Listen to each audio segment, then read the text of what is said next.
Shoqata humanitare Bereqeti ka pranuar sot donacion një automjet të pajisur me frigo nga shoqata Urtësia me Seli në Zvicër. Ky donacion u vlerësua si mjaft i rëndësishëm për aktivitetet humanitare të shoqatës, i cili do të shërbejë për transportin dhe shpërndarjen e mishit të kurbanit për familjet në nevojë. Sekretari i Bashkisë Islame të Kosovës Ahmet Sadriu dhe përgjegjësi i Bereqetit Xheladin Fazliu vlerësuan jashtëzakonisht lart këtë donacion në prag të festës së Kurban Bayramit.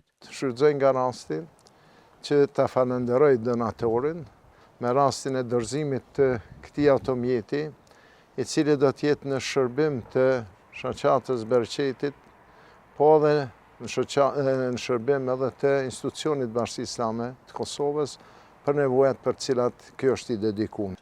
Ky furgon që është i pajisur me frigo shumë i nevojshëm për neve si shoqat, po edhe pasi që jemi edhe në prag të Kurban Bayramit që do të bëhet edhe shpërndarja e mishit kurbanit që ne marrim amanet si shoqat për shpërndarjen deri te familjet nevojtare.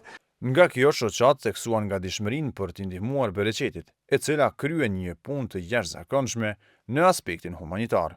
Ne kemi marrë këtë iniciativë pasi që kemi qenë zbashur shokët medresës, unë dhe Idrizi, kryetari i shoqatës Urtësia në Zvicër, që ta bëjmë këtë donacion pasi që vetë jemi ushqyer nga medreseja, edhe kemi bërë vite bashku, andaj të shfrytëzohet për shoqatën Bereqetit dhe për kryesinë e Bashkisë Islame. Zoti ju shpërblet. Shoqata humanitare Bereqeti edhe këtë vit, sikurse viteve të tjera, është e ngarkuar me shpërndarjen e mishit të kurbanit, të cilët besimtarët nga Kosova dhe Mëxher i bashkohen thërrjes së përbashkët të kurbanëve, ndërsa ky automjet është ideal për shpërndarjen e këtij mishi.